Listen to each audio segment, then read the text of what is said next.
Cześć, tu Bartek Czeka ze strony universeofmemory.pl i .com. Dzisiaj miał być o postach, ale poczułem wezwanie mus i stwierdziłem, że jest jeden temat, który gdzieś tam od dłuższego czasu leży mi na sercu i z którym czuję, że muszę się rozprawić. Temat ten jest również szalenie przydatny wszystkim osobom, które są na dietach keto, szczególnie tym bardziej powiedzmy w mięsnym wydaniu, czy dietach oczywiście karniwora, ale też przepraszam, dla osób, które po prostu mają większą ilość masy mięśniowej, czy lubią chodzić na siłownię, lubią ćwiczyć. I tematem tym jest iluzoryczna dysfunkcja nerek właśnie na tych dietach oraz właśnie w przypadku zwiększonej masy mięśniowej. Coś, co mnóstwo lekarzy bardzo często błędnie diagnozuje u tych pacjentów, straszy ich, odciąga od tych diet niepotrzebnie. I kłopot ten polega na niezrozumieniu markerów diagnostycznych. To znaczy te markery powszechnie używane w nie tylko Polskiej Służby Zdrowia, tylko ogólnie prawie na całym świecie, mianowicie kreatynina, przepraszam najmocniej, i współczynnik filtracji kłębuszkowej, a więc EGFR. Są często używane, że tak powiem, absolutnie odruchowo, to znaczy nie ma żadnej refleksji w tym, że analizujemy pacjenta jako całą osobę, nie wiemy, tak często jakby brakuje zrozumienia, co dokładnie mierzą te markery i tym chciałbym się zająć. Chciałbym pokazać po prostu, jak łatwo można wykrzywić na rozmaite sposoby wielkość tych parametrów, żeby właśnie pokazać potencjalnie dysfunkcje nerek tam, gdzie ich nie ma, oraz oczywiście omówimy sobie, jak zmierzyć w bardziej wiarygodny sposób, czy rzeczywiście są kłopoty z nerkami, czy ich nie ma. Mam wstęp za sobą, oczywiście teraz czas na klasyk na tym kanale, to znaczy podkładkę merytoryczną. Jeśli chcemy omówić sobie kreatyniny i ten współczynnik filtracji kłębuszkowej EGFR, musimy oczywiście zacząć od tego, co one robią w organizmie, jaką pełnią funkcję, co mierzą dokładnie itd. Zaczniemy sobie od kreatyniny. Kreatynina jest jednym z tych związków, który będzie syntezowany w wątrobie. Czyli kreatyninę syntezujemy sobie w wątrobie, ona jest wtedy przekształcana w tak zwany fosforan kreatyny. Ten fosforan kreatyny będzie wędrować do mięśni i tam będzie pełnić swoją funkcję. I teraz, można mówiąc ogólnie, ta kreatyna w tym związku, szczególnie fosforanie kreatyny, jaką ona będzie pełnić funkcję? Będzie, można powiedzieć, pełnić funkcję recyklingową. Mianowicie to jest jeden z tych związków, który pomaga nam utrzymać stały poziom energii w organizmie, ale szczególnie w mięśniach. Ponieważ ten fosforan kreatyny będzie właśnie zawierać grupę fosforową, on będzie pomagać przekształcać związek, który nazywa się ADP w procesie produkcji energii, czyli difosforan, dwie cząsteczki adenozyny, czyli mam difosforan jako dwie cząsteczki fosforanu oczywiście, ale adenozyny, w tą cząsteczkę naszą energii, o której pewnie większość z nas już słyszała, czyli ATP, czyli trójfosforan adenozyny. Więc mianowicie, kiedy mamy to ADP, mamy te difosforany adenozyny, to właśnie ten związek kreatyny będzie przekazywać jedną grupę fosforanową, żeby ADP przekształcić w ATP. Czyli innymi słowy można powiedzieć, jest to jeszcze raz związek, który będzie po prostu pomagać nam recyklingować energię, czyli przekształcać ADP w ATP. I teraz, co musimy dalej wiedzieć o tym związku kreatyny? W momencie rozpadu mięśni, w momencie również jakby takiego zwykłego procesu degradacji tej kreatyny, on jest zamieniany w kreatyninę. Czyli jeszcze raz, kreatyna, ten fosforan kreatyny będzie przekształcany w kreatyninę i ta informacja, warto ją zapamiętać, ona będzie bardzo, bardzo przydatna do rozumienia potem, że tak powiem, czynników, które będą wypaczać jeszcze raz odczyty tych markerów funkcji nerek, czyli kreatyniny i EGFR. Więc jeszcze raz, ten fosforan kreatyny będzie rozkładany na kreatyninę. Notabene jeszcze warto wspomnieć, ponieważ ten związek pełni bardzo dobrą też funkcję, jeszcze raz jakby oznaczenia energii i też możemy sobie powiedzieć funkcji mięśni. On jest również używany w diagnostyce jako kinaza kreatynowa, czy fosforokreatynowe, to jest jej inna nazwa, właśnie do mierzenia różnego rodzaju miopatii, czyli zaburzeń mięśni. W zależności od tego też oczywiście, gdzie ta kinaza kreatynowa będzie występować, będą jakby takie 3 frakcje tego. Możemy zobaczyć, czy właśnie nie następuje przedwczesny rozpad mięśni, czy jakiś patologiczny rozpad mięśni, więc możemy między innymi ten marker mierzyć sobie choćby w stanach zawałowych, a jeszcze raz też w różnego rodzaju miopatiach, czyli zaburzeniach pracy mięśni. I ponieważ mówiliśmy sobie o rozkładzie tego związku kreatyny, musimy sobie powiedzieć, ile mniej więcej dziennie będzie rozkładanych tego. To szacuje się, że mniej więcej 1 do 2% tej kreatyny jest rozkładany w kreatyninę. Więc jest to, że tak powiem, taki dosyć, można powiedzieć, stały parametr. Dlatego jest jakby oczywiście ta kreatynina nie najgorszym parametrem do mierzenia potencjalnie funkcji nerek, do czego sobie też zaraz dojdziemy. Natomiast właśnie 1 do 2% tej kreatyny w mięśniach będzie rozlegała, czy ogólnie, szczególnie w mięśniach będzie podlegała rozkładowi. I jeszcze jeśli chodzi o ten związek kreatyny, warto sobie wspomnieć, że ogólnie 95% tego związku jest właśnie składowanych w mięśniach, mniej więcej 5% będzie składowanych w mózgu, w krwi, w jądrach, więc szczególnie jeszcze raz, przede wszystkim ten parametr będzie nam mówić, czy ten marker będzie nam mówić o tym, że coś będzie się działo z mięśniami. Natomiast jeszcze warto sobie wspomnieć, że o samej kreatynie, że szacuje się, że mniej więcej 1 do 3 gram tej kreatyny musi być dostarczanych dziennie, aby, można powiedzieć, utrzymać nasze zapasy kreatyny w mięśniach, żeby po prostu nie dochodziło do żadnych dysfunkcji. I właśnie osiągamy to na 2 sposoby. Albo syntezujemy sami tą kreatynę, albo będziemy spożywać ją. I tu jest kolejny bardzo, bardzo ważny punkt, tutaj stopklatka. Możemy tą kreatynę pozyskiwać również z diety. I ona przede wszystkim będzie, już mówiliśmy sobie, że to jest ten fosforon kreatyny, związek zawarty w mięsie, czyli innymi słowy w białkach, to będzie oczywiście też dostępny w mięsach, które będziemy spożywać. Szczególnie bogate jakby źródło kreatyny to jest śledź. Szacuje się, że zawsze to z angielskiego się tego uczyłem, więc tam się podaje, że na funt, czyli 450 mniej więcej gramów produktu, będzie 3 do 4,5 grama kreatyny. Natomiast jeśli chodzi o takie typowe bardziej mięsa, jak na przykład wieprzowina czy wołowina, to będzie tego, szacuje się, 1,3 do 2,5 grama kreatyny na około 1 funt jedzenia, czyli jeszcze raz 450 gram, czyli gdzieś tam w okolicy pół kilograma. Czyli innymi słowy jeszcze raz, częściowo syntezujemy kreatynę, ale jeśli prawda jest taka, patrząc na badania, że jeśli nie będziemy dostarczać jej z diety, to raczej mała jest szansa, że będziemy osiągać optymalne stężenie i widać to na przykład jeśli chodzi o badania nad weganami czy wegetarianinami. U nich te zapasy kreatyny okazują się tak naprawdę zmniejszone. I stąd niewykluczone, że powstają różnego rodzaju kłopoty, między innymi też z stanami depresyjnymi, jeśli chodzi o właśnie zaburzenie zaburzenie łańcuchu produkcji energii. Jeszcze jako ciekawostkę podam też ten poziom kreatyny od niego, ponieważ jeszcze raz jakby to jest związek, który będzie mieć olbrzymi wpływ na nasz poziom produkcji tych cząsteczek ATP. I na przykład u dzieci ten poziom kreatyny na przykład w mózgu będzie odpowiadać między innymi za wzrost mózgu i okazuje się, że patrząc na badania, gdyż od lat mi to siedzi w głowie, jak czytałem w jednym badaniu o tym, że dzieci, które są karmione mlekiem matki, mają dużo wyższy poziom kreatyny w mózgu niż dzieci, które są karmione mlekiem modyfikowanym. Oczywiście jakby tych argumentów potencjalnie za tym, dlaczego warto dzieci karmić piersią, jeśli jest to oczywiście wykonalne, jest mnóstwo, ale to jest przynajmniej jeden, jako taką ciekawostkę tutaj wplotłem, to jest jeden z nich. Natomiast wracając do kreatyny, jeszcze raz mówiliśmy sobie, po raz trzeci czy czwarty powtórzę, że kreatyna jest rozkładana na kreatyninę.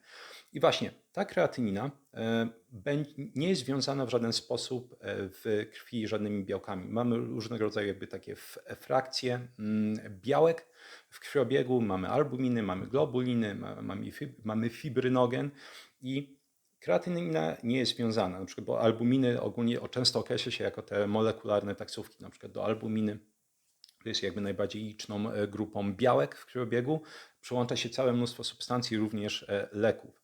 Na przykład albuminy będą jednym z może być takich głównych transporterów kwasów tłuszczowych w organizmie, jako kolejna ciekawostka. A zagalopowałem się, co chciałem powiedzieć? Aha, więc kreatynina momencie, w którym ona powstaje z rozkładu kreatyny, czyli innymi słowy też jakby z częściowego rotacji komórek w mięśniach, tych miocytów, nie jest wiązana, to znaczy, że ona dosyć luźno przelatuje przez organizm, dochodzi do nerek i tam jest filtrowana właśnie przez nerki i następnie wydalana. Tym samym, jeśli ta kreatynina nie jest niczym, że tak powiem, wiązana przez żaden inny związek, to właśnie stopień prędkości, w jaki będzie przez nas przelatywać i stężenie będzie nam pokazywać, czy coś jest z nerkami potencjalnie, czy nie. Pozornie, bo zaraz sobie oczywiście dojdziemy do wyjątków. I jak się ma do tego ten współczynnik filtracji kłębuszkowej? Ogólnie nerki są złożone z nefrocytów, to są, można powiedzieć, te komórki składowe nerek i one będą się składać z kanalików nerkowych i kłębuszków nerkowych. I ponieważ jakby w samej nazwie mamy właśnie współczynnik filtracji kłębuszkowej czy tego przesączania kłębuszkowego, to różnego rodzaju po prostu substancje będą przechodzić przez te kłębuszki nerkowe i można powiedzieć prędkość tego przepływu będzie nam pokazywać po prostu w jakim stanie są te nerki. Tak? Jeśli będzie się to odbywać za wolno, to znaczy, że ewidentnie coś będzie nie tak z tymi nerkami. Więc ten współczynnik EGFR jest, można powiedzieć, jakby takim drugim parametrem, który będzie nam pokazać funkcję nerek. Natomiast czy on dobrze pokazuje tą funkcję nerek niezależnie od kreatyniny? Bo to jest jakby kolejny bardzo ważny punkt. Okazuje się, że nie i zauważam, że niesamowicie mało osób, które zajmują się diagnostyką, wie o tym, że współczynnik tej filtracji kłębuszkowej jest w pełni zależny, jeśli chodzi o jego wysokość od poziomu kreatyniny. Czemu? Zwróćmy sobie okiem na wzór na obliczanie właśnie tego współczynnika filtracji kłębuszkowej. Jedyną zmienną w całym wzorze jest co? Jest poziom kreatyniny. Czyli innymi słowy, jeśli kreatynina, bardzo trzeba to mocno zapamiętać, jeśli kreatynina jest w jakikolwiek sposób zniekształcona, również odczyt EGFR będzie zniekształcony. Jest jeszcze drugi wzór, który będzie stosować inny parametr, który nazywa się cystatyna C i on jest dużo lepszy, natomiast niestety praktycznie w ogóle nie jest używany komercyjnie, więc możemy sobie zapomnieć, że ten nasz współczynnik filtracji kłębuszkowej będzie w ten sposób obliczany. On jest rutynowo obliczany na podstawie kreatyniny. Czemu? Pieniądze. I nie uważam to za przytyk, po prostu oczywiście chcemy, żeby różnego rodzaju badania były robione szybko, robione też efektywnie finansowo, więc jeśli obliczyliśmy już kreatyninę, to wystarczy podstawić poziom kreatyniny do wzoru EGFR i tym samym uzyskujemy współczynnik filtracji kłębuszkowej. Tanio, szybko. Czy dokładnie? No niestety już nie. W tym momencie dochodzimy do czegoś, kto nie pamiętam jak się nazywa ten użytkownik, ale pięknie ujął w jednym komentarzu, do poezji medycyny. Mianowicie tego, jak po prostu wszystko jest ze sobą połączone i trzeba być bardzo ostrożnym w różnego rodzaju interpretacjach. Mianowicie, jeśli jeszcze raz podsumowując, wiemy, że współczynnik przesączania czy filtracji kłębuszkowej jest zależny w pełni od kreatyniny i wiemy, że kreatynina będzie w dużej mierze zależna od tempa rozkładu fosforanu kreatyny, który znajduje się w mięśniach, to teraz kiedy możemy dojść do absolutnie, można powiedzieć, złych wniosków, jeśli chodzi o odczytanie tego poziomu kreatyniny czy tego parametru EGFR? Po pierwsze, w momencie, w którym mamy do czynienia z osobami, które mają zwiększoną masę mięśniową. Bo jeśli mamy większą masę mięśniową, to znaczy, że też rotacja po prostu tych komórek w mięśniach będzie wyższa. Jeśli ta rotacja jest wyższa, a rotacja oczywiście będzie polegała na degradacji między innymi tych mięśni i tym samym fosforanu kreatyny, to znaczy, że im większą masz masę mięśniową, tym wyższy będzie twój współczynnik kreatyniny i tym samym EFGR. Tym samym to jest pierwszy przypadek, kiedy nagle może się okazać, że po prostu przychodzi olbrzymi bysior, nie mówimy o żadnych sterydach, żadnych jakichś środkach wspomagających, po prostu dużo ćwiczy, ma po prostu swoją dietę ułożoną, przychodzi do lekarza i jest: o panie, nerki panu siadają, proszę natychmiast przerwać. No i właśnie, to jest pierwszy przypadek. Drugi może być częściowo z tym powiązany. Osoby, które uprawiają szczególnie czy są poddawani znacznemu wysiłkowi fizycznemu. Czemu? Bo wysiłek fizyczny to jest stresor, jak wielokrotnie mówiliśmy na tym kanale. I to jest stresor, który będzie stresorem mechanicznym, to znaczy on uszkadza mechanicznie mięśnie. To znaczy innymi słowy, białka w mięśniach będą ulegały degradacji, będą ulegały rozkładowi. Co się dzieje z fosforanem kreatyny? Przekształcamy go w kreatyninę. Czyli już szczególnie jeśli jesteś wielkim bysiorem, tak dużo ćwiczysz i jesteś aktywny fizycznie i chodzisz parę razy ładnych w tygodniu na siłownię i szczególnie te twoje badanie funkcji nerek przy pomocy tych markerów będzie się odbywało w okolicy jakiegoś twojego treningu, szczególnie wytężonego, zgadnij co? Może się okazać, że znowu będzie panika, że nerki ci siadają. Kolejny absurdalny przypadek to jest po prostu, że możemy sobie spożyć wodę tak naprawdę, żeby podwyższyć ten współczynnik filtracji kłębuszkowej. On ogólnie się szacuje, że poniżej 60 jednostek mililitrów będzie na minutę przesączania. To jest jakby już powód do dysfunkcji. Idealny stan się przyjmuje mniej więcej 120. Natomiast wystarczy spożyć sobie ciut więcej wody przed badaniem, żeby podbić ten parametr. Czyli na przykład możemy sobie sztucznie poprawić funkcję nerek tylko samym spożyciem wody. Więc mamy jeszcze raz ilość masy mięśniowej, mamy wysiłek fizyczny, mamy nawodnienie. Co jeszcze mamy ciekawe? Mamy suplementy takie jak witamina D. Okazuje się, że witamina D jak najbardziej może również wpłynąć na poziom kreatyniny. Szczególnie przy jakiejś świeżej, wytężonej suplementacji lub ekspozycji na słońce. Co jeszcze mamy? Leki z ciekawostek. I gdzieś już w innym filmiku, nie przypomnę sobie na ten moment, w którym filmiku o tym mówiłem, że jednym z leków, które są w stanie powodować to tak zwaną rapiognolizę, więc można powiedzieć rozkład mięśni, będą między innymi statyny. I oczywiście jeśli mamy rozkład mięśni, mamy rozkład fosforanu kreatyny, kreatyna jest przekształcona w kreatyninę, więc tym samym statyny mogą po prostu w ten sposób, przy braniu statyn, jeśli mamy podwyższone te parametry, to może się okazać, że z nerkami jest wszystko ok, natomiast najzwyczajniej w świecie po prostu mięśnie zaczynają siadać. I to są jakby można powiedzieć 5 takich wyjątków, natomiast najciekawszym, absolutnie najciekawszym wyjątkiem jest spożywanie mięsa na diecie. Czemu?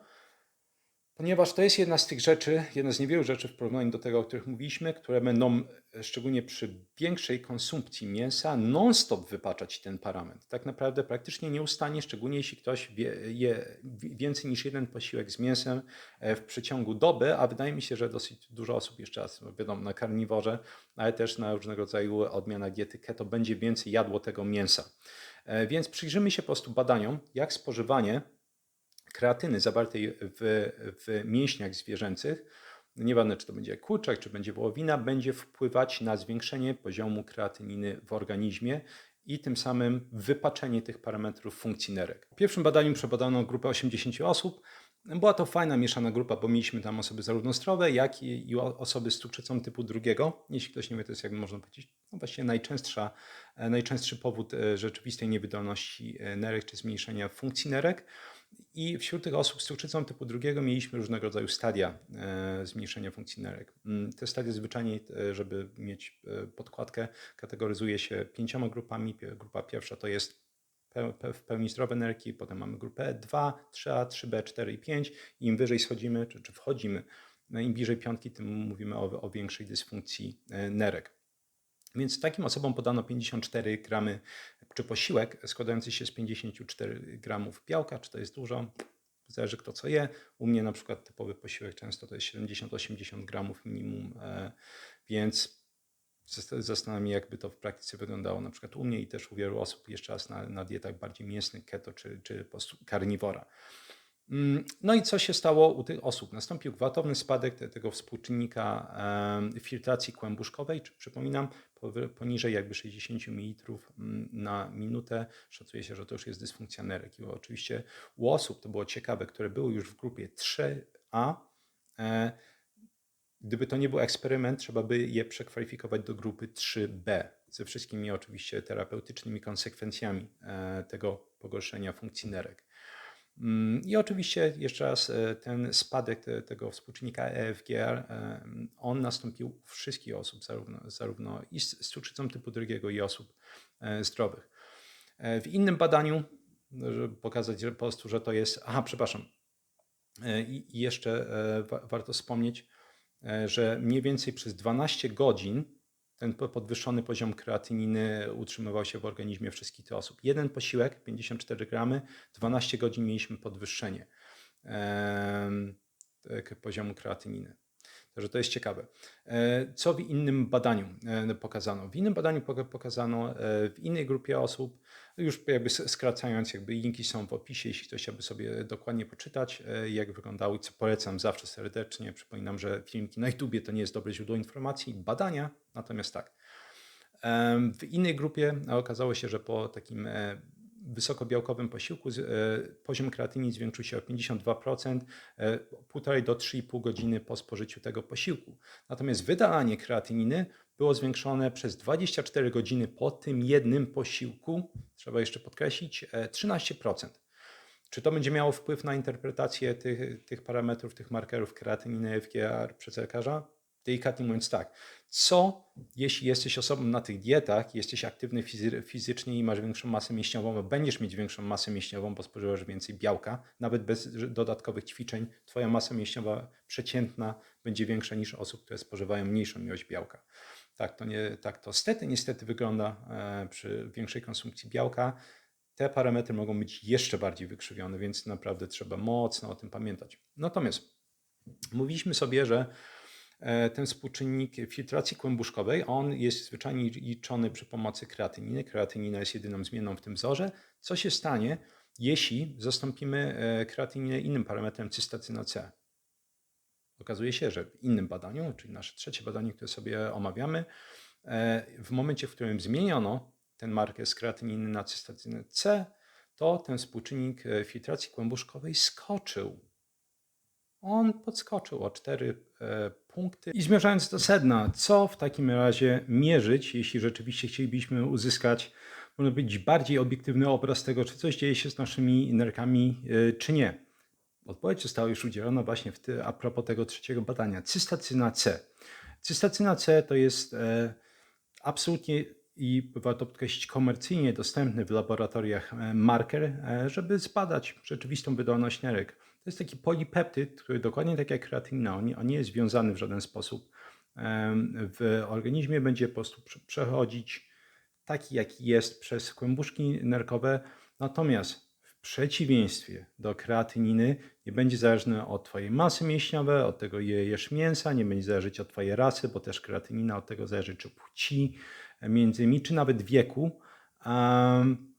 Tym samym można powiedzieć jest dużo bardziej obiektywnym markerem. Żeby było jasne, cystacyna C też ma swoje za uszami, chociaż dużo mniej. Też są parametry, jak przy każdym właściwie markerze diagnostycznym, które są w stanie wpłynąć na jego wynik, natomiast bardzo ciężko tak naprawdę w jakikolwiek znaczniejszy sposób zaburzyć odczyt tej cystacyny C. Czyli podsumowując, jeśli należysz do osób, które można scharakteryzować tymi czynnikami ryzyka, o których sobie mówiliśmy, czy jeszcze raz, masz większą masę mięśniową, poddajesz się wzmożonemu wysiłkowi fizycznemu, jesz mięso, napijesz się przed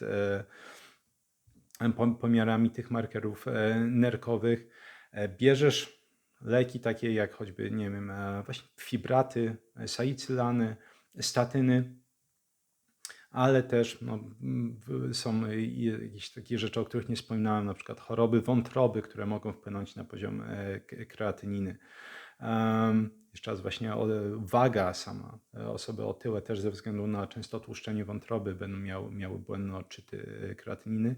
To w takim wypadku, jeśli masz wątpliwość, czy coś dzieje się nie tak z twoimi nerkami, warto pójść i zrobić sobie prywatnie nawet ten wynik badania cystacyny C, bo tutaj muszę podkreślić, to jest jakby błędna interpretacja kreatyniny i FGR jest rutynowa. W sensie bardzo ciężko w moim doświadczeniu spotkać lekarza, który będzie znać ograniczenia diagnostyczne tych markerów, nawet do tego stopnia, że jeden przypadek taki na pewno do końca życia mi zapadnie w pamięci.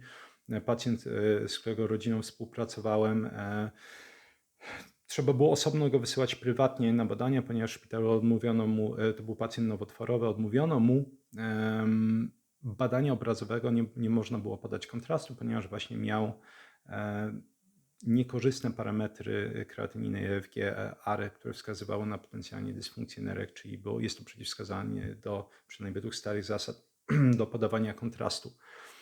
Natomiast była to osoba, która gwałtownie traciła na wadze. To jest osoba, która miała dosyć mocne już wtedy zaburzenia łaknienia i po prostu w bardzo szybkim tempie traciła kilogramy. Oczywiście jeśli tracisz kilogramy, tracisz też mięśnie. Tym samym to jest coś, co podbiło jakby sztucznie ten poziom kreatyniny i sztucznie obniżyło współczynnik filtracji kłębuszkowej. I dopiero po prostu zrobienie tej cystatyny C umożliwiło robienie badań obrazowych, żeby zlokalizować konkretnie jakby źródło czy umiejscowienie nowotworu. Także to takie są ostrzeżenia, że naprawdę jest wiele sytuacji, kiedy ta cystatyna C może być szalenie użyteczna i też może dać spokój umysłu oczywiście, jeśli ktoś się martwi. Natomiast kiedy rzeczywiście się martwić, jeszcze warto powiedzieć na koniec, jeśli te parametry są rzeczywiście, czyli kreatynina jest bardzo wysoko, FGR jest nisko, to może być powodem do niepokoju, warto zrobić cystatynę C. Natomiast oczywiście jak zawsze markerami patrzymy między innymi też na symptomy. Jakich symptomów możemy się spodziewać, jeśli chodzi o zaburzenia funkcji nerek? To mogą, żeby było jasne, zawsze powtarzam, chodzi w diagnozie różniczej o grupowanie symptomów, żeby one, że tak powiem, jak najszerzej pasowały do danej jednostki chorobowej, bo jeśli będziemy patrzeć w odosobnieniu na różnego rodzaju symptomy, to tak naprawdę mogą być one, czy mogą pasować do wielu różnego rodzaju schorzeń. Natomiast wracając, jakie kłopotu możemy się spodziewać? Zaburzenia łaknienia na przykład, ponieważ już o tym wspominałem, to od tego możemy zacząć. To jest jeden z takich symptomów potencjalnie, jeśli chodzi o zaburzenie funkcji nerek, łącznie z choćby wymiotami. Ponieważ nerki będą odpowiadały za równowagę, tą homeostazę elektrolitów, może dojść do drgania mięśni między nimi. Czyli czasami bym powiedział dosyć rozległych. Co dodatkowo będziemy mieli, może zmienić się kolor powłok skórnych, może dochodzić do świądu. Będziemy mieć do czynienia często z opuchizną. Częściej niż rzadziej to jest opuchizna kostek i podudzia, natomiast zdarza się też opuchizna na twarzy, może dojść ból w okolicy lędźwiowej. I właśnie a propos tych dobrego prowadzenia diagnozy różnicowej, równie dobrze to może być kamica nerkowa, tak, to nie musi być stricte dysfunkcja nerek, czy mogą być nawet kłopoty z kręgosłupem, więc trzeba uważać. Natomiast właśnie ból w okolicy lędźwiowej mogą być kłopoty z mikcją, czyli oddawaniem moczu, więc, że tak powiem, warto sobie grupować te objawy i zobaczyć rzeczywiście, czy są powody do niepokoju. Natomiast oczywiście sam ten marker cystatyna C i jego wynik potencjalnie będzie nam w stanie powiedzieć, czy mamy powód jakiś mocniejszy do niepokoju, czy nie. Udać się wtedy do nefrologa na konsultację najlepiej i zobaczyć, co tam się dzieje. Tyle z mojej strony. Dzięki piękne za wysłanie odcinka. Mam nadzieję, że przyda Ci się i też wyeliminuję częściowo ten strach a propos tego, że jak takie diety będą wpływać na nerki. Oczywiście to jest zaledwie liźnięcie tego tematu, bo tych aspektów tutaj, czy kątów, pod którymi można adresować ten problem, jest dużo więcej. Jeśli interesuje Cię szybkie zapamiętywanie z dowolnej dziedziny informacji, może być przemienianie teorii w użyteczne informacje, to polecam mój kurs Experts Incubator, czyli kuźnia ekspertów, gdzie pokazuję, jak uczyć się samodzielnie dowolnej dziedziny od A do Z. Na pewno popularny kurs wśród właśnie specjalistów z dziedziny medycyny, dietetyków, szczególnie informatyków. Ostatnio dużo pilotów było, prawników. Czyli są też dziedziny, gdzie trzeba zapamiętać mnóstwo informacji i też dosyć gładko je wydobywać. Polecam również mój kurs Vocabulary Labs, czyli jak samodzielnie uczyć się języków od A do Z, żeby przestać wydawać kasę non-stop na podręczniki, kursy, konsultacje, lekcje prywatne itd. Jeśli interesują Cię badania, które opisywałem w tym filmiku, to będą w opisie, chyba że się nie zmieszczą, to gdzieś się wrzucę do komentarzu, do pierwszego komentarza. Jeśli interesuje Cię właśnie szybka nauka języków obcych, analiza badań czy pamięć, polecam zapisać się do newslettera universeofmemory.pl. Link znajduje się w opisie, gdzie publikuję z kolei artykuły z tej tematyki, gdzie ten kanał bardziej, powiedzmy, skupia się już na medycynie i dietetyce, czy bardziej pograniczu, można powiedzieć, tych dziedzin. Co jeszcze? Jeśli interesuje Cię ściągnięcie fiszek z informacjami, które opisywałem w tym i innych filmikach, polecam zostanie patronem kanału. Pomaga mi to też po prostu nagrywać częściej. Link znajduje się w opisie. Jest tam również dostęp do tych archiwalnych fiszek, do innych filmików, jak i forum, gdzie można mi zadawać różnego rodzaju pytania, jeśli ktoś ma takowe pytania. Co jeszcze? No i oczywiście 3 piosenki rockowe w pierwszym komentarzu przypiętym na górze, żeby miło spędzić czas również po wysłuchaniu tego odcinka. Wszystko na jednym oddechu. Dzięki piękne za towarzyszenie mi w kolejnym odcinku i do usłyszenia za parę dni w następnym.